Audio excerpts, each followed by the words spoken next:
میں آپ کے سامنے جو حاضر ہوں آپ کے اور حضرات علماء اکرام اور محدث وقت حضرت مولانا مفتی عبدالغفور صاحب دامت برکاتہم العالیہ کے درمیان میں بیٹھا ہوں. کچھ لمحوں کے بعد انشاءاللہ حضرت کے ناصحانہ کلمات سے آپ مستفید ہوں. تھوڑی دیر کے لیے برداشت کر لیں تو دو باتیں عرض کروں. اس امت کو پیارے حبیب محمد رسول اللہ صلی اللہ علیہ وسلم جس انداز پر چھوڑ کر کے گئے تھے، جس ٹریک پر میرے اور آپ کے آقا سید الکونین محمد رسول اللہ صلی اللہ علیہ وسلم ہمیں چھوڑ کر کے گئے تھے، نہ تو آج ہمارے پاس وہ ٹریک ہے، نہ راستہ ہے، نہ وہ مقاصد ہے، نہ وہ نیتیں ہیں. اور اس امت کی فلاح و بہبود دنیا میں اور آخرت میں سوائے اس کے کہ من یطع اللہ ورسولہ فقد فاز، کہ یہ امت پوری دنیا کی تقریر کرے، پوری دنیا کو مانے، ہر ایک کو فالو کرے اور کامیاب ہو جائے، نہیں ہو سکتا ہے جب تک کہ وہ اللہ اور اس کے رسول محمد عربی محمد رسول اللہ صلی اللہ علیہ وسلم کو دل میں جگہ نہ دے اور ان کے کہے ہوئے فرامین پر عمل نہ کرے. بہت سارے لوگ مسائل پوچھنے کے لیے آتے ہیں. میں تو ایک چھوٹا سا طالب علم، بہت سارے ہمارے جوان ہوٹل مینجمنٹ کا ایک کورس اور ڈپلوما کرتے ہیں. میری بات کو اگر آپ غور سے سنیں گے تو آپ کو سمجھ میں بات آئے گی کہ ہمیں کون سا کام کرنا چاہیے اور کون سا نہیں. گھوڑے دو طرح سے باندھے جاتے ہیں، بلکہ گھوڑے دو طرح کے ہوتے ہیں. ایک وہ جن کے لگام پڑی ہوتی ہے، ایک وہ جن کے لگام نہیں ہوتی. جن مویشیوں کے لگام نہیں ہوتی، جو کھوٹے سے بدے ہوئے نہیں ہوتے ہیں، وہ اپنا بھی نقصان کرتے ہیں اور قوم کا بھی نقصان کرتے ہیں، کھیتوں کا بھی نقصان کرتے ہیں. شاید میری بات سمجھ میں نہیں آ رہی. آپ نے دیکھا ہوگا اعلان ہوا تھا کہ فلاں فلاں جانور کو اب باندھنے کی ضرورت نہیں ہے، آزاد چھوڑ دو. انہوں نے اس ہندوستان میں سڑکوں پر، کھیتوں میں، کھلیانوں میں کیا ادھم مچایا ہے. کسان ہاتھ جوڑ کر کے درخواست کر رہے ہیں سرکار سے، خدا کے واسطے کوئی انتظام کیجیے، ہماری فصلیں تباہ ہو گئی. سڑکوں پر، ہائی وے پر جب وہ مویشی آتے ہیں، سینکڑوں واقعات ہو چکے ہیں کہ پوری فیملیاں ختم ہو گئی. گاڑی کا نقصان، جانور کا خود کا نقصان، گاڑی میں بیٹھنے والوں کا نقصان، اور وہاں پر سڑک پر حادثہ ہونے کی وجہ سے جو گڈھے پڑے، جو راستہ جام ہوا، جو لوگوں کو تکالیف اٹھانی پڑی، وہ الگ ہے. وجہ اس کی جانتے ہیں کہ جن مویشیوں کو ہمیں باندھ کر کے رکھنا چاہیے تھا، جب ان کو کھول دیا گیا اور بے لگام ہو گئے، تب وہ اپنے قابو میں نہ رہ سکے. اور جب کوئی مویشی یا کوئی انسان بے لگام ہو جاتا ہے تو پھر وہ اپنا بھی نقصان کرتا ہے، اپنے رشتے داروں کا بھی نقصان کرتا ہے، اپنے معاشرے کا بھی نقصان کرتا ہے، اپنے دین اور مذہب کا بھی نقصان کرتا ہے. اللہ نے مجھے، آپ کو، پوری دنیا میں کسی کو بھی بے لگام نہیں چھوڑا. اور خاص کر کے میں جس امت میں ہوں، جس سردار کی امت میں ہوں، آقا مدنی محمد رسول اللہ صلی اللہ علیہ وسلم کی امت، میرے نبی نے ہمیں بے لگام نہیں چھوڑا ہے. ہمیں تعلیمات دی، ہمیں قوانین دیے، ہمیں اللہ کے نبی نے دستور دیا، قرآن دستور ملا، احادیث شدہ آپ کے سامنے موجود کہ اس کے اندر اللہ کے نبی صلی اللہ علیہ وسلم کی تعلیمات. یہ سب کیوں اللہ نے سلسلہ قائم کیا؟ کہ اللہ چاہتا تو کیا سب کو بیک وقت ایمان نہیں دے سکتا تھا؟ نہیں سمجھ پا رہی آپ؟ قرآن میں اللہ نے ذکر کیا میری طاقت کے آگے کسی کی طاقت نہیں چلتی. کوئی بڑے سے بڑا فرعون آ جائے، کوئی بڑے سے بڑا نمرود آ جائے، شداد آ جائے، کوئی اور آ جائے، لیکن اللہ کی طاقت کے سامنے ساری طاقتیں زیرو ہے. کیا اللہ ہمیں مومن بنا کر کے اور ہمارے بدن کے اندر کوئی ایسے ایپ اور ایپلیکیشن ڈاؤن لوڈ کر کے انسٹال کرنے کے بعد بھیج دیتا کہ ہم فرشتوں کی طرح کوئی غلط کام کر ہی نہیں سکتے تھے، لیکن میرے رب نے ایسا نہیں کیا. کیوں؟ تاکہ بندے کو دیکھ سکے کہ ہماری اتاری ہوئی کتاب، ہمارا اتارا ہوا دین، ہمارا بھیجا ہوا نبی، ہمارے بھیجے ہوئے رسول اور ان کے فرامین، ان کی احادیثیں کون مانتا ہے اور کون نہیں مانتا ہے. ہم آزمانا چاہتے ہیں کون اللہ کا ماننے والا ہے اور کون اللہ کی کتاب کو چھوڑنے والا ہے. یہ لگام نہیں ہے.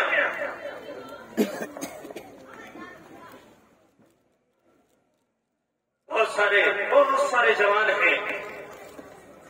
یہ بیماریاں اکثر مجالس میں اٹھائی نہیں جاتی ہیں جو آج میں آپ کے سامنے اٹھانے جا رہا ہوں.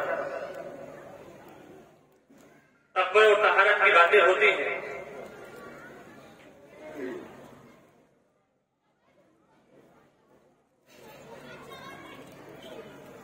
نمازوں کی باتیں ہوتی ہیں، الحمدللہ زکات کی بات ہوتی ہے، صدقات نافلہ کی باتیں ہوتی ہیں، صدقات واجبہ کی باتیں ہوتی ہیں.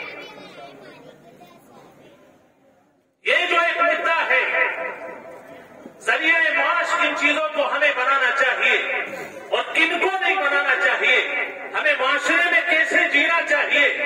ان میں سے ایک بہت بڑی بیماری میں کہہ سکتا ہوں کہ وہ ناسور ہے، وہ اس معاشرے کا، اسلامی معاشرے کا ایک کینسر ہے جسے مٹانا اور اس کی دوا کرنا ضروری ہے. اور وہ ہماری ایک بہت بڑی قوم اور جوانوں کا ایک بہت بڑا طبقہ اس مرض میں مبتلا ہے، اور اس کا نام ہے نشہ، اس کا نام ہے شراب، اس کا نام ہے الکحل، اس کا نام ہے خمر اور اس کا نام ہے جوا. یہ دو چیزیں کہ جس کو شراب اور جوئے کی لت لگ جاتی ہے وہ خود بھی تباہ ہوتا ہے اور پورے معاشرے کو تباہ کر دیتا ہے.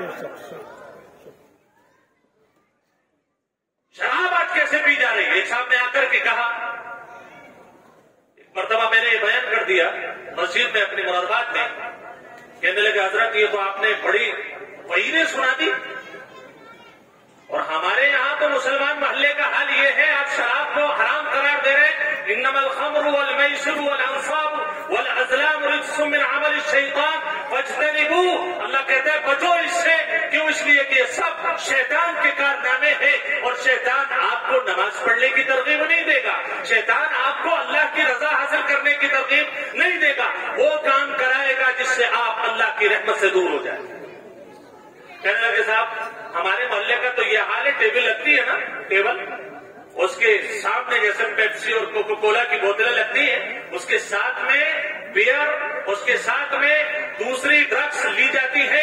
ادھر چچا بیٹھا ہوا ہے، ادھر بھتیجا بیٹھا ہوا ہے، ادھر باپ بیٹھا ہوا ہے، ادھر بیٹا بیٹھا ہوا ہے. نہ بچوں سے پرہیز، نہ علماء سے پرہیز، نہ حفاظ سے پرہیز، نہ اللہ کی کتاب سے پرہیز. کم سے کم خدا کے واسطے اس کتاب کا تو احترام کرو جس کو تم نے قرآن کریم کہتے ہو، جس کو تم اللہ کا کلام کہتے ہو. جس گھر میں اللہ کا کلام رکھا ہے وہیں پر بیٹھ کر یہ ظالم اللہ کی حرام کردہ شراب کو پی رہا ہے اور کہتا ہے کہ یہ تو آج کا ٹرینڈ ہے، یہ تو آج کی فالوئنگس ہے، یہ تو آج کا ماننا ہے. اگر ہم ایسا نہیں کریں گے تو لوگ ہمیں یہ کہیں گے کہ یہ دقیانوسی باتیں کرتے ہیں. اے میرے جوانوں، اللہ کے نبی نے آپ کو اس راستے پر نہیں چھوڑا تھا. میرے نبی نے آپ کے لیے طائف میں اس لیے پتھر نہیں کھائے تھے کہ میرے نبی کا سر لہو لہان ہو گیا، میرے نبی کا سر کا خون آپ کی ایڑیوں میں آ گیا. اس لیے نہیں کہ میری امت کا جوان آئے گا اور وہ اپنی چارپائیوں پر رکھ کر کے، اپنے ٹیبل پر رکھ کر کے شراب پیے گا. خدا کی قسم اللہ کے نبی نے بار بار یہ کہا، یا ربی امتی، یا ربی امتی، اے اللہ تو مجھے بلا لے گا، میرے بعد میری امت کا کیا حال ہوگا؟ اے اللہ میری امت کے جوانوں کا کیا حال ہوگا؟ اللہ کے نبی صلی اللہ علیہ وسلم نے آپ کو بھائی کہا. محدثین بیٹھے ہوئے ہیں، پوچھو. صحابہ نے پوچھا اے اللہ کے نبی آپ کے بھائی کون ہے؟ فرمایا کہ وہ لوگ جو میرے بعد آئیں گے، مجھے دیکھے بغیر ایمان لائیں گے، بھائی ہوں گے اور تم میرے صحابہ ہو، میرے بھائی نہیں۔ آپ سے محبتیں کی، آپ کی محبت اس بات کو گوارا کرتی ہے کہ آپ کا نبی طائف میں آپ کے لیے ڈنڈے کھا رہا ہے، آپ کے لیے پتھر کھا رہا ہے۔ ابن عبد یالیل نے کہا تھا تم ہو نبی، مسعود نے کہا، حبیب نے کہا تم ہو نبی، کیسے مان لے؟ تم تو یتیم ہو، تمہارے پاس کوئی سہارا نہیں۔ اگر تم نبی ہوتے تو ایسے نہ ہوتے، اس گھر میں نہ آتے۔ میرے نبی محمد رسول اللہ صلی اللہ علیہ وسلم خدا کی قسم لوگوں کے گھروں میں جوانوں کو سمجھایا ہے۔ میری آج کی تقریر بوڑھوں کے لیے نہیں ہے، آپ جوانوں کے لیے ہے۔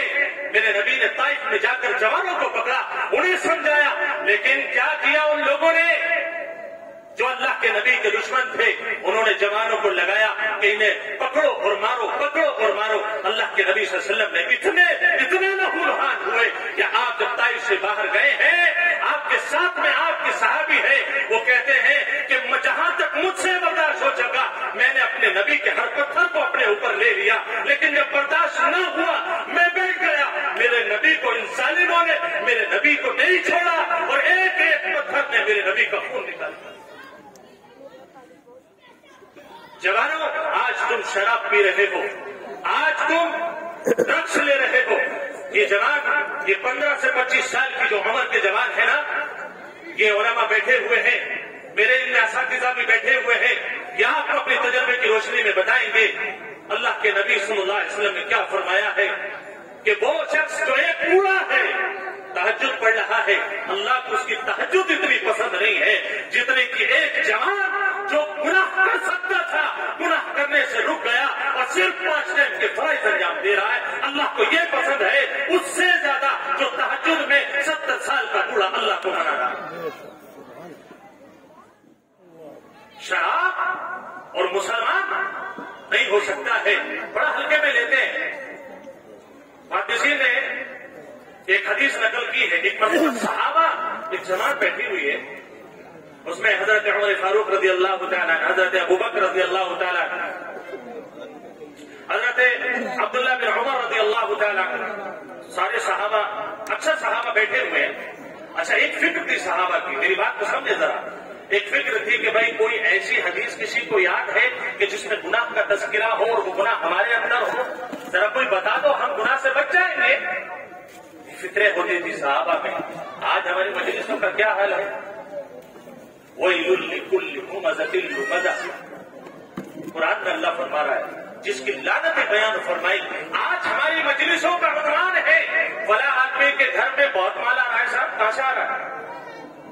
ہماری مجلسوں کا عنوان ہے کہ فلاں عالم صاحب مسجد میں ہے، ان کی اتنی تنخواہیں زیادہ ہو رہی ہے، فلاں عالم صاحب ہے ان کے اندر یہ کمی ہے، فلاں قاضی صاحب ہے ان کے اندر یہ کمی ہے، فلاں پڑوسی ہے ان کے اندر یہ کمی ہے۔ صرف ہماری مجلسوں کا عنوان صرف غیبت رہ گیا اور کچھ نہیں۔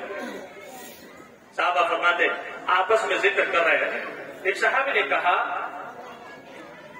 کہ حضرت عبداللہ بن عمرو بن العاص رضی اللہ تعالیٰ جو کہ جوان صحابہ میں سے ہیں، ایک صحابی نے کہا وہ ایک حدیث بیان کرتے ہیں جس میں اعظم الکبائر کا ذکر کرتے ہیں، یعنی گناہ کبیرہ، بڑے گناہ کو کہتے ہیں، کبیرہ کے معنی بڑا کیا آتے ہیں، اعظم الکبائر۔ اب وہ یہ کہتے ہیں کہ یہ جو صحابی ہے اللہ کے نبی کی ایک ایسی حدیث بیان کرتے ہیں جس میں کبیرہ گناہوں میں بھی سب سے بڑا گناہ ہے۔ یہ بات سن کر حضرت ابوبکر رضی اللہ تعالیٰ عنہ فکر مند ہوئے اور آپ نے ایک صحابی حضرت عبداللہ بن عمر رضی اللہ تعالیٰ عنہ کو بھیجا کہ جاؤ ذرا بلا کر کے لے کے آؤ، ہم بھی تو سنیں میرے نبی کی کوئی حدیث ہو اور ابوبکر نہ سنے، کوئی حدیث ہو اور عمر فاروق اس پر عمل نہ کرے، کوئی حدیث ہو تو عبد الرحمن بن عوف اس کو نہ سنے اور اس پر عمل نہ کرے، ایسا نہیں ہو سکتا ہے۔ صحابی کو بلا کر کے لائے اور کہا کہ بھائی آپ کو کوئی حدیث ایسی یاد ہے جس میں کبیرہ گناہ کا ذکر اللہ کے نبی صلی اللہ علیہ وسلم نے فرمایا ہے؟ کہ اللہ کے جی حضرت مجھے یاد تو ہے، اور وہ ایک واقعہ ہے، وہ میں آپ سے واقعہ سنا رہا ہوں۔ انہوں نے کہا کہ آقا مدنی محمد رسول اللہ صلی اللہ علیہ وسلم نے فرمایا کہ بنی اسرائیل میں ایک عابد تھا،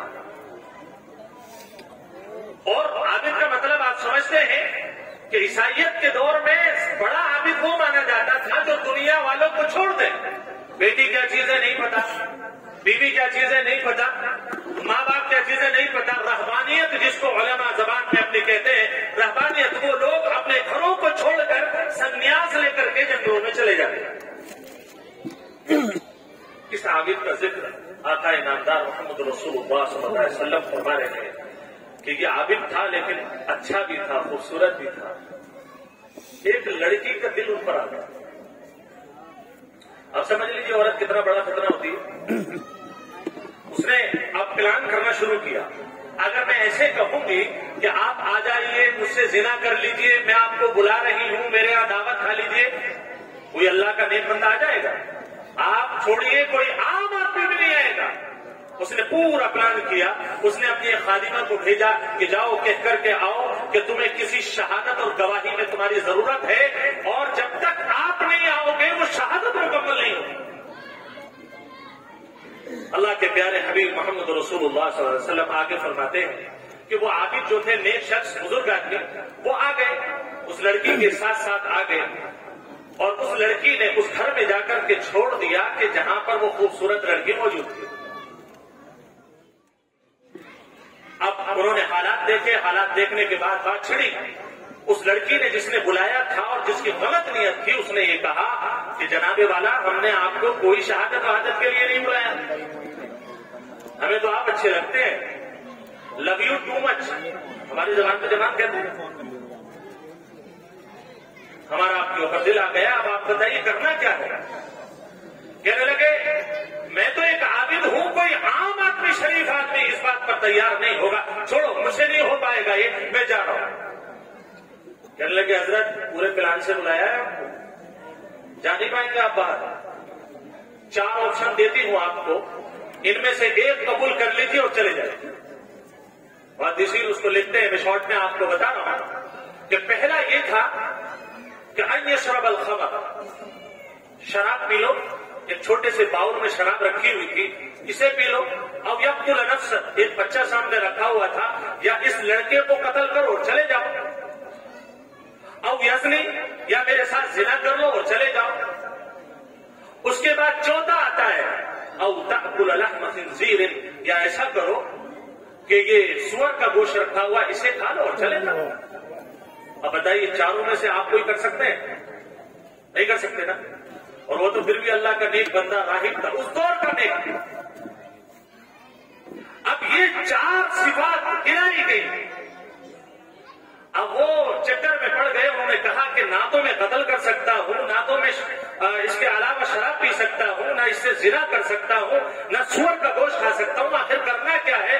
اس نے یہ کہا کہ اگر آپ نہیں مانے تو چلا دوں گی، اور میرے چلانے کا مطلب آپ سمجھ رہے ہیں کہ میں تمہیں چلانے کے بعد، لوگوں کو جمع کرنے کے بعد الزام ڈائریکٹ لگاؤں گی کہ انہوں نے مجھے چھیڑا ہے اور مجھے میرے ساتھ منہ کالا کرنا چاہتے ہیں۔ بتاؤ عزت پیاری ہے کہ نہیں؟ اتنا گھما کر کے لے کر کے آئے، اور یہ میں نہیں کہہ رہا ہوں، آقا مدنی محمد رسول اللہ صلی اللہ علیہ وسلم بیان کر رہا ہے۔ انہوں نے دیکھا ان چاروں میں سے سب سے اخف کون سا ہے، سب سے ہلکا کون سا ہے، تو انہوں نے دیکھا کہ بھئی چھوٹا سا باؤل ہے، اس میں ایک مشروب ہے، تھوڑی بہت شراب ہے، اس کو پی لیتے ہیں، باقی لڑکے کو قتل کرنا تو بڑی بات ہے، زنا کرنا بڑی بات ہے، سور کا گوشت کھانا بڑی بات ہے، یہ بڑے بڑے گناہ ہم سے نہیں ہوں گے۔ انہوں نے شراب کو چھوٹا سمجھا، یہ پوائنٹ ہے، انہوں نے اس کو پی لیا، اور پینے کے بعد روایت یہ کہتی ہے پھر انہیں کچھ تیکھا کھانے کی حاجت ہوئی۔ یہ شرابی لوگ پیتے نا، پینے کے بعد انہیں تیکھا چاہیے ہوتا ہے، انہیں تیکھا چاہیے ہوتا ہے، یہ شرابی گوشت بھی کھاتے ہیں اور اس کے بعد چاٹے کھاتے ہیں، دوسری چیزیں کھاتے ہیں۔ انہوں نے کہا کہ اب شراب پی لی ہے، چلو اس کو بھی کھا لیتے ہیں، پھر ٹیسٹ بڑھا، پھر اس کے بعد آگے کی منزلیں شیطان نے قبضہ کر لیا۔ ان یوقع بینکم العداوۃ والبغضاء فی الخمر والمیسر، اللہ تبارک و تعالیٰ نے شیطان کا مقصد بیان کر دیا۔ شیطان شراب اس لیے پھیلاتا ہے تاکہ تم اللہ کی رحمت سے دور ہو جاؤ، تمہارے دل میں بغض اور عداوت آ جائے، تمہارے دل کے اندر اللہ کے ذکر سے نفرت پیدا ہو جائے۔ اور اس نے ایسا کیا کہ جب انہوں نے شراب پی لی، گوشت کھا لیا، نمبر آتا ہے اب وہ لڑکی اچھی لگنے لگی، کیوں؟ اس لیے کہ شراب کے نشے میں کوئی آدمی اللہ کا ذکر تو کرتا نہیں، لڑکی اچھے لگ رہی، زنا بھی کر لیا۔ اب نمبر آیا، لڑکے نے تو دیکھ لیا زنا کرتے ہوئے، یہ باہر کہہ دے گا، پہلے لڑکی کہنے والی تھی، اب یہ کہہ دے گا، اسے بھی ختم کر دیا۔ یہ کیسے ہوا؟ یہ ایک باؤل میں رکھا ہوا مشروب جس کو شراب کہتے ہیں، اس کے ذریعے سے ایسا ہوا ہے۔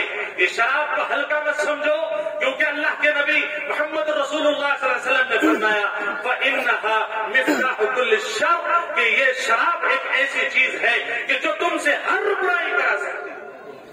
اللہ کے حبیب محمد رسول اللہ صلی اللہ علیہ وسلم نے ایک حدیث میں بیان فرمایا کہ ایک شراب جو ہے نا، فرمایا الخمر ام الفواحش واکبر الکبائر من شربها وقع على امه وخالته وعمته۔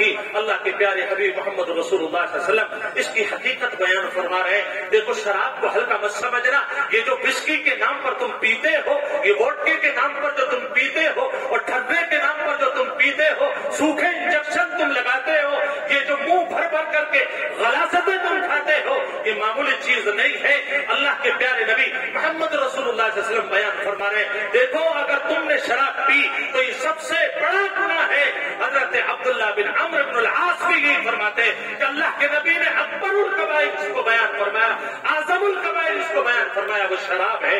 اللہ کے نبی فرماتے ہیں شراب اتنا بڑا گناہ ہے کہ اتنی بڑی فحشات اس کے اندر ہے، اتنی بڑی خباثت اس کے اندر ہے، جو شخص اس کو پی لیتا ہے اس کے بعد کوئی گارنٹی نہیں، کوئی گارنٹی نہیں کہ اب یہ اپنی ماں کے ساتھ زنا کرے گا، اپنی پھوپھی کے ساتھ زنا کرے گا، یا اپنی خالہ کے ساتھ زنا کرے گا۔ ایسا ہوا ہے؟ اگر آپ سمجھ رہے ہیں ایسا نہیں ہوتا ہے، یہ حدیث کی بات ہے، ساری دنیا کی بات ایک طرف، میرے اور آپ کے اور اللہ کے لاڈلے محمد عربی محمد رسول اللہ صلی اللہ علیہ وسلم کی بات ایک طرف، ساری دنیا جان بول سکتی ہے، لیکن اللہ کے حبیب کی بات 16 آنے سچی ہوتی ہے۔ آج سمجھ لو، آج سے 100 سال کے بعد سمجھ لو۔ بڑی عزت اور احترام کا کام سمجھتے ہیں۔ اچھا یہ غلط فہمیاں ہمارے پر کہاں سے آ گئی؟ ہم نے اپنا ٹریک جو ہے نا وہ غلط بیان متعین کر دیا۔ ہم ہیرو مانتے ہیں، وہ ریل ہیرو جو ہوتے ہیں نا، ہم نے ان کو اپنا ہیرو مان لیا۔ بس یہی سب سے بڑی غلطی اور ہماری فواحشات کی اور ہماری فواحش کی اور خباثتوں کی سب سے بڑی جڑ یہ ہے۔ ہمارا ہیرو کون؟ جسے پیشاب کر کے استنجا کرنا نہیں آتا۔ ہمارا ہیرو کون؟ جس کے جسم پر کپڑے پورے نہیں ہو۔ ہمارا ہیرو کون؟ وہ رات و دن جو شراب پیتا ہے۔ ہمارا ہیرو کون؟ جسے اپنی ماں اور بہن میں فرق نظر نہیں آتا۔ ہمارا ہیرو کون؟ کہ جس نے اپنی بیٹیوں کو ننگا ناچ نچانا شروع کیا ہے۔ ہمارا ہیرو کون؟ وہ جو دن و رات گٹکوں کے، سگریٹوں کے پرچار کرتا ہے، شرابوں کے پرچار کرتا ہے۔ کاش کہ تم مدینے والے آقا محمد رسول اللہ صلی اللہ علیہ وسلم کو اپنا آئیڈیل مانتے۔ نوجوانوں، اسلامی نوجوانوں، اگر تم میرے حبیب، اللہ کے حبیب، اللہ کے لاڈلے کو اگر تم اپنا معیار زندگی بنا لیتے، اگر تم اپنا آئیڈیل بنا لیتے، اپنا ہیرو بنا لیتے، خدا کی قسم اس غلاظت کو اپنے ہونٹوں سے نکالا۔ میں آپ کو بتاتا ہوں، تین لوگ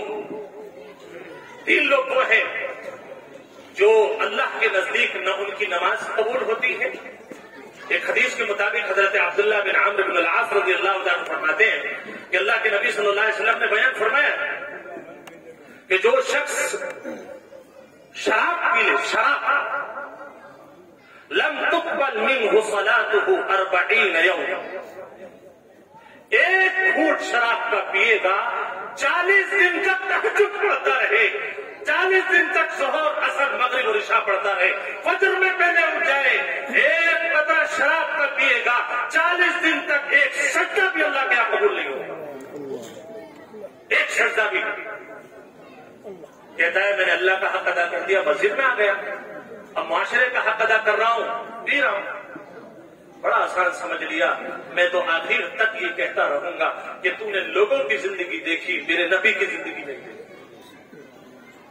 تو نے لوگوں کی محبت دیکھی، اللہ کے مانگنے کی محبت نہیں دیکھی۔ دیکھ لیتا خدا کی قسم تیری زبان پر کبھی شراب کا ایک گھونٹ نہیں آتا۔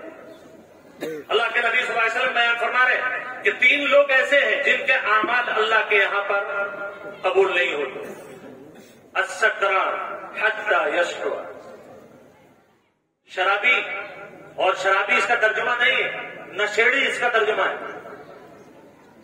بہت سارے لوگ یہ سمجھتے ہیں وہ کسی نے آ کر دیسی شراب پی لی تو وہ شراب ہے۔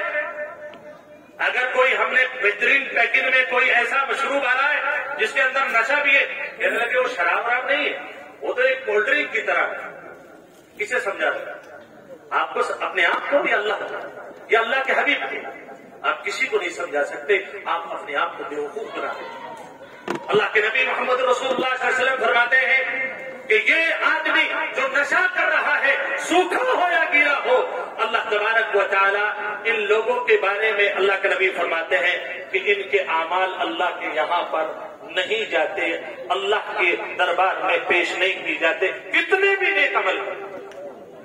دوسری وہ عورت ہے جس کا شوہر اس سے ناراض ہے۔ تھوڑی سی بات میں یہاں کہتا چلوں، گھر بہت بگڑ رہے ہیں، اور دونوں وجہ سے، شراب کی وجہ سے بھی اور عورتوں کی بد کلامی کی وجہ سے بھی۔ اگر میری مائیں بہنیں کہیں میری بات سن رہی ہیں تو اللہ کے نبی صلی اللہ علیہ وسلم کے یہ فرمان بھی سن لیں کہ آپ کا کوئی سجدہ، کوئی قرآن کی آیت کی تلاوت، آپ کا کوئی نفلی صدقہ، واجبی صدقہ، بہرحال جو بھی ہو، اللہ کے نبی صلی اللہ علیہ وسلم کی حدیث کے مطابق جو بھی آپ کر رہی ہو، اللہ کے یہاں جب تک قبول نہیں ہوگا جب تک کہ آپ اپنے شوہر کو راضی نہ کر دیں۔ ناراض کر کے تم نے سلا دیا، وہ کہہ رہا ہے کہ مجھے 1 کپ چائے کی ضرورت ہے، تھک کر کے آیا ہوں، بولے جی خود پی لو، اور ایسا کرو اگر موقع لگے تو ہوٹل سے لے کر کے آ جاؤ، 1 کپ اپنے لیے 1 میرے لیے۔ اور کھانے کی بات تو بالکل مت کرنا، میری ٹانگوں میں درد ہے، میرے جوڑوں میں درد ہے، میری پیٹھ میں درد ہے، آپ کو چاہیے تھا کہ میرے لیے آپ ڈاکٹر کے پاس جاتے، وہاں جا کر کے آپ کہتے میری بیوی کو تکلیف ہے، ڈاکٹر کو اٹھا کے لاتے، آپ مجھ سے کھانا بنوا رہے ہو، شرم نہیں آ رہی؟ یہ جو عورتیں ہیں نا تسبیح ہاتھ میں گھوم رہی ہے، سبحان اللہ، الحمدللہ، اللہ اکبر، یہ تسبیح کوئی بھی کام میں نہیں آئے گی جب تک آپ کا شوہر آپ سے ناراض ہے۔ میں نہیں کہہ رہا، اللہ کے نبی محمد رسول اللہ صلی اللہ علیہ وسلم بیان کرتے ہیں۔ تیسرا وہ شخص ہے العبد العابد، اللہ کے نبی صلی اللہ علیہ وسلم فرمایا کہ وہ بھاگا ہوا غلام، اس کا تصور آدمی حتی یرجع، جب تک کہ وہ لوٹ کر کے نہ آ جائے۔ لیکن اس میں ایک چیز یہ ہے کہ جو نشیڑی ہے، جو شرابی ہے، وہ جوان ہو یا بوڑھا ہو، اس کی کوئی عبادت اللہ کے یہاں قبول نہیں ہوتی۔ ایک جگہ تو اللہ کے نبی صلی اللہ علیہ وسلم نے فرمایا کہ اگر کسی شخص نے شراب پی فَإِن مَاتَ وَهِيَ فِي بَطْنِهِ، اور وہ مر گیا اور اس کے پیٹ میں ابھی شراب کا قطرہ تھا اور مر گیا ہے، وہ مَاتَ مِيتَةً جَاهِلِيَّةً، وہ اسلام کی موت نہیں مرا، زمانے جاہلیت کی موت مرا، یعنی پتہ نہیں ہے کہ اللہ اس کی بخشش کرے گا یا نہیں۔ اتنا آسان سمجھ لیا آپ نے۔ صحابہ کی زندگی میں آپ کو بتاؤں، حضرت انس رضی اللہ عنہ بیان فرماتے ہیں میرے سوتیلے ابا حضرت ابو طلحہ رضی اللہ تعالیٰ عنہ بہترین تاجر تھے، لیکن مکہ کی تجارت کا معیار آپ کو پتا ہونا چاہیے، وہاں کی تجارت صرف شراب تھی، اس سے بڑا کوئی کاروبار نہیں تھا۔ وہاں عمدہ ترین شرابیں ملک شام سے امپورٹ کی جاتی، اور اس کے بعد یہاں جو لوگ حج پر یا اپنے مقامی لوگ ہوتے یہاں سے خرید کر کے لے کے جاتے، پورا بزنس ڈپینڈ تھا شراب پر، شراب پر، شراب پر۔ حضرت انس رضی اللہ عنہ بیان فرماتے کہ ایک مرتبہ حضرت عبد الرحمن بن عوف رضی اللہ عنہ اور دیگر صحابہ، حضرت ابی بن کعب رضی اللہ تعالیٰ عنہ اور بڑے بڑے صحابہ موجود تھے ہمارے ابا جی کے گھر میں۔ اور اس وقت ہوا کیا، کہتے ہیں ایک منادی آیا، آ کر کے اعلان کر رہا ہے دیکھو بھائی، اب تک شراب حلال تھی، اب اللہ کے نبی نے شراب حرام قرار دے دی ہے، اللہ اور اس کے نبی نے شراب حرام قرار دے دی ہے۔ یہ آواز حضرت انس رضی اللہ تعالیٰ عنہ نے جا کر کے حضرت ابو طلحہ اپنے سوتیلے والد کو جا کر کے بتلائی۔ حضرت ابو طلحہ فرماتے ہیں کہ بیٹا جاؤ مجلس میں جا کر جن جن کے ہاتھوں میں کپ اور گلاس ہے، جو جو مشروب پی رہے ہیں، سب میں جا کر کے اعلان لگا دو شراب ہے، جا کر کے کہو تمہارے نبی نے آج سے شراب حرام کر دی ہے، جا کر کے اعلان کر دو، کیونکہ ان کے نزدیک شراب کی قیمت کوئی قیمت نہیں تھی، ان کے نزدیک میرے نبی کے زبان سے نکلا ہوئے الفاظ کی جو قیمت تھی پوری دنیا میں کوئی چیز اتنی قیمتی نہیں۔ کہتے ہیں میں نے جا کر کے کہا صحابہ کی حالت یہ تھی کہ جس کے ہاتھ میں گلاس تھا نا، گلاس اس نے اپنے ہونٹوں سے نہیں لگایا، جس کے منہ میں شراب تھی اس نے گلے سے نہیں اتاری، اور جو لینے والا تھا اس نے شراب کو ہاتھ نہیں لگایا، کیونکہ اب کس کا فرمان آ گیا؟ سید الکونین، سید الانبیاء، تاجدار مدینہ، تاجدار بطحہ، محمد الرسول اللہ صلی اللہ علیہ وسلم کا فرمان آ گیا ہے، اب اس کے آگے کچھ نہیں۔ جب نبی نے فرما دیا اب شراب کتنی بھی قیمتی ہو ہماری کسی کام کی نہیں۔ میں آپ کو یہاں ایک رکن کے واقعہ اور بتاتا ہوں، حدیثوں میں ذکر ہے، حضرت کیسان بن عبداللہ بن طارق رضی اللہ تعالیٰ عنہ صحابی ہیں، یہ جب شراب کی حرمت ہو رہی تھی نا تو یہ گئے ہوئے تھے ملک شام، وہاں سے مال اسٹاک کر رہے تھے، اور جب یہ یہاں پر آئے ہیں مدینہ المنورہ میں آ کر کے انہوں نے دیکھا ہے کہ لوگ یہ کہہ رہے ہیں کہ شراب حرام ہو چکی ہے، اس کا بیچنا حرام، اس کا خریدنا حرام، اس کا پینا حرام، اس کا دیکھنا حرام، سب کچھ حرام ہے۔ اب وہ تھوڑے سے تشویش میں پڑے، کیونکہ انہوں نے براہ راست آقا کی زبان نہیں سنا تھا۔ وہ کہتے ہیں ان کے بیٹے ذکر کر رہے ہیں کہ ابا جی گئے آقا کی خدمت میں، فرمایا اللہ کے نبی صلی اللہ علیہ وسلم میں ملک شام سے ابھی آیا، اور جتنا میرے پاس پیسہ تھا، جتنا پیسہ تھا وہ سارا پیسہ میں نے انویسٹ کر دیا ان شرابوں میں۔ اللہ کے نبی اب تو ہاتھ میں کچھ بھی نہیں ہے، اتنی سی اجازت مل جائے کہ ان کو میں بیچ دوں، اور جو میرا راس المال ہے، جو میرا حقیقی مال ہے، بس وہ لے لو، مجھے فائدہ نہیں چاہیے۔ حضور پاک صلی اللہ علیہ وسلم نے فرمایا کہ بھائی یہ غور سے سنو، ان اللہ حرم الخمر وثمنہ، اللہ نے شراب بھی حرام کر دی اور اس سے لی ہوئی قیمت بھی حرام کر دی۔ اب نہ یہ شراب کسی کام کی ہے، نہ اسے بیچ کر کے جو پیسہ آئے گا وہ کسی کام کا۔ اس کے بعد ایک لفظ نہیں پوچھا، جتنا امپورٹ کیا تھا مال سب نالوں میں ایسے بہا دیا۔ تاریخ یہ کہتی ہے کئی دن تک ان شراب کے رنگوں کا اثر مدینے کی نالیوں میں نظر آیا۔ ہے جرأت آپ کے اندر کہ اللہ کے نبی صلی اللہ علیہ وسلم کے فرمان پر آپ اپنی چہیتی چیز کو چھوڑ سکو؟ آپ اور ہم چہیتی چیز کیا چھوڑیں گے؟ ہم سے تو وہ نہیں چھوڑا جا رہا جس کو ہم بچپن سے سنتے چلے آئے ہیں کہ شراب حرام ہے۔ ایک صاحب نے تو یہاں تک کہہ دیا یہ شراب کی حرمت کا فیصلہ یہ مولانا لوگوں نے کر رکھا ہے، دین میں شراب حرام نہیں۔ قرآن کی آیت کا انکار کیا ہے ذرا علماء سے پوچھ لیجیے۔ علماء نے لکھا ہے کہ اگر کسی حرام کام کو حرام سمجھ کر کے کیا تو شاید اللہ توبہ کی توفیق دے دے، اگر کسی حرام کام کو حلال سمجھ کر کے کرو گے مرتے دم تک توبہ کی توفیق نہیں ہو سکتی۔ اللہ کے پیارے حبیب محمد رسول اللہ صلی اللہ علیہ وسلم نے بیان فرمایا 10 لوگ ایسے ہیں کہ جن پر اللہ کی لعنت ہے۔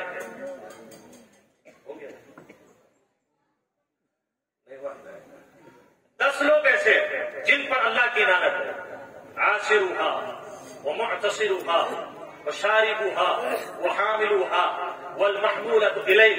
اللہ کے نبی صلی اللہ علیہ وسلم نے یہ سورۃ 5 ہے، وہ بہت سارے لوگ میں جو آیا تھا نا پوائنٹ پر، وہ جو ہوٹل مینجمنٹ کے جو جوان ہے نا ان بیچاروں نے ڈپلوما کر لیا، اب مجبور ہو گئے کہیں کام نہیں کریں گے کیونکہ اسی میں 5 سال لگائے ہیں تو اب انہیں کوئی ہوٹل چاہیے ہوتا ہے۔ اب ہوٹل کیسا ہو رہا ہے؟ دیکھیے 7 اسٹار ہوٹل میں اکثر شراب سرو کی جاتی ہے، شرابیں سرو کی جا رہی ہیں، اور وہاں پر کوئی اور ویٹر نہیں، مالک ہندو ہے اور ویٹر مسلمان ہے، اور اپنے ہاتھوں سے لوگوں کو شرابیں تقسیم کر رہے ہیں۔ ان جوانوں کو پتہ نہیں ہے کہ یہ جو سمجھ آیا یا جو نوکری سے ہی بتایا یہ حلال ہے یہ حرام ہے۔ میرے جوانوں اگر ایسا کام جس پر اللہ رہا اس کا نبی رہا، ایسے پیسے پر لعنت ہے، لعنت ہے، لعنت ہے۔ ہمیں نہیں چاہیے، ہمیں قبر میں جانا ہے۔ اللہ کے نبی صلی اللہ علیہ وسلم نے فرمایا ہے کہ لوگوں عاشروها جو اس کو بنانے والی فیکٹریاں قائم کر رہے ہیں ان لوگوں پر اللہ کی لعنت، وہ اللہ کے کبھی مقبول نہیں ہو سکتے۔ معتصروها کہ جو اپنے لیے بنا رہے ہیں شراب، دوسروں کو تو نہیں بیچتے، لیکن اپنے لیے انگور کو اس کا خمیرہ بناتے ہیں، اس میں سے شرابیں نکالتے ہیں۔ فرمایا ان پر بھی اللہ کی لعنت ہے۔ اس کے بعد اللہ کے نبی صلی اللہ علیہ وسلم نے اس کے اٹھانے والے پر بھی لعنت بیان فرمائی، اس کے پینے والے پر بھی لعنت بیان فرمائی۔ اور جو ہوٹل والے ہیں نا، ہوٹل والے، وہ کیا کہتے ہیں؟ صاحب ہمارا تو ہوٹل چلے گا نہیں جب تک ہم شراب نہیں دیں۔ کیا ایمان کچا ہے تمہارا؟ اگر تم مسلمان ہو تو اس دن کے لیے اللہ نے تمہیں جنت کے بدلے میں خرید لیا ہے، یہ قرآن کا اعلان ہے۔ میرے بھائیوں، اگر آپ یہ کہتے ہو کہ میرا ہوٹل ہے، میں کیا کروں؟ اگر شراب تقسیم نہیں کروں گا میرا ہوٹل نہیں چلے گا، تو اب یا تو ہوٹل چلا لو، یا اپنے رب کو بنا لو، یا تو تم کمائی کر لو، یا مدینے کے تاجدار کو راضی کر لو۔ ایک کام ہوگا، یا تو اللہ راضی ہوگا یا شیطان راضی ہوگا۔ بہت سارے جوانوں کے پاس ٹرک ہیں، ان کے پاس چھوٹے ہاتھی ہیں، انہوں نے کانٹریکٹ لے رکھا ہے، شراب لیتے ہیں اور وہاں سے دھوتے ہیں۔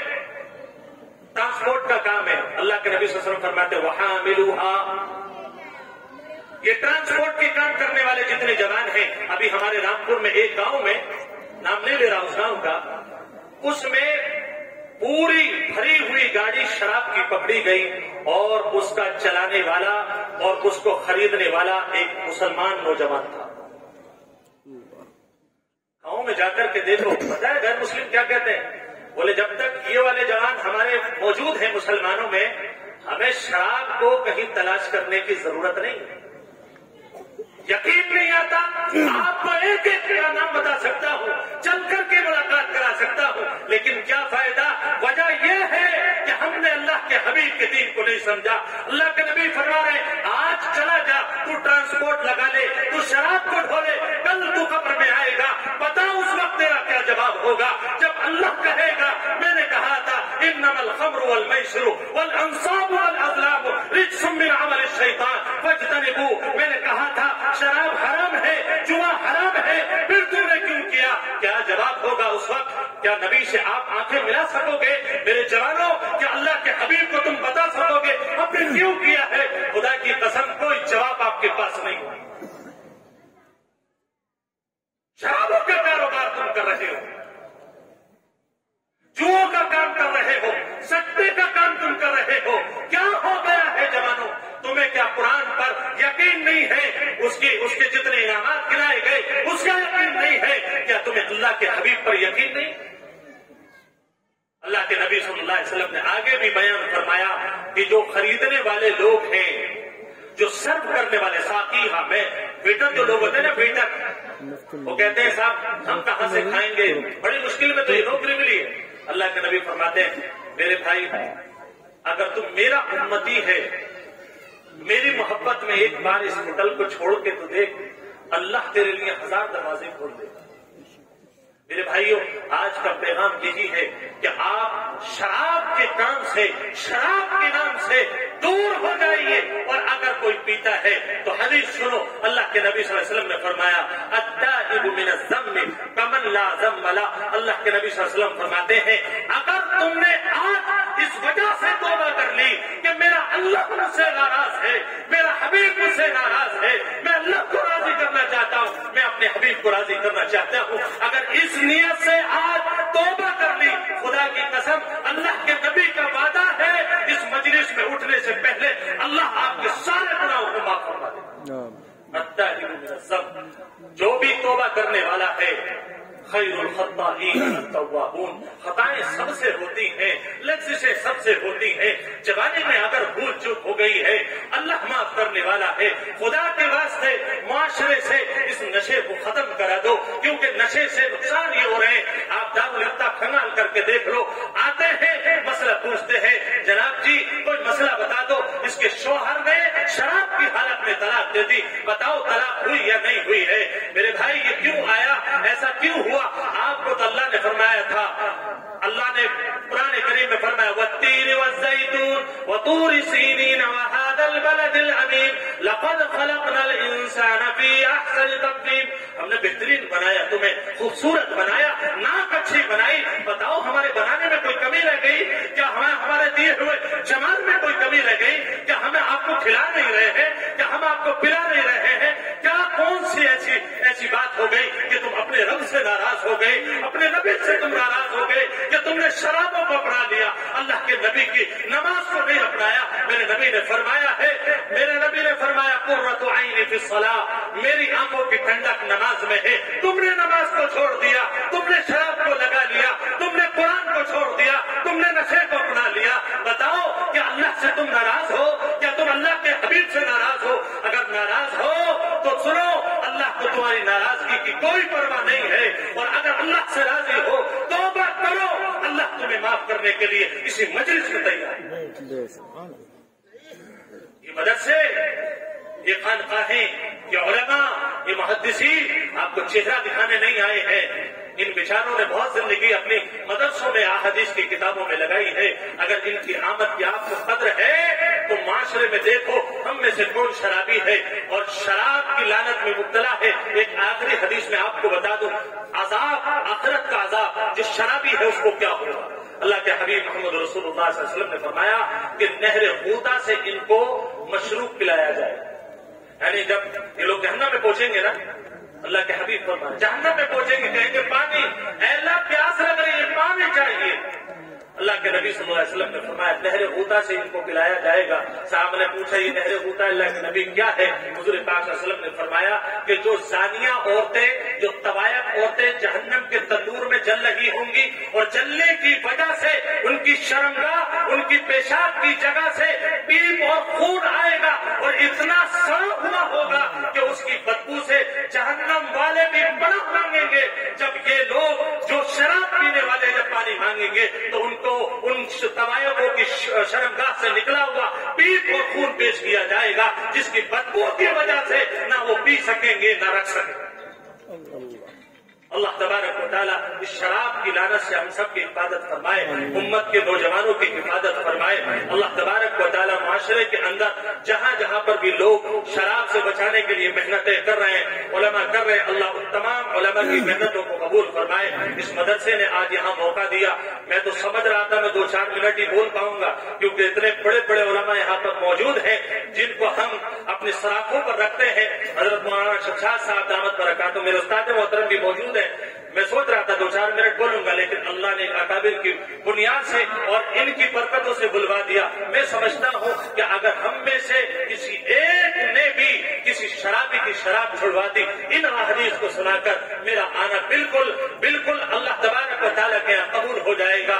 امید رکھتا ہوں کہ انشاءاللہ میری بات سب کو سمجھ میں آئی ہوگی۔ اللہ تبارک و تعالیٰ کہنے سے زیادہ ہمیں اس پر عمل کی توفیق نصیب فرمائے، آمین۔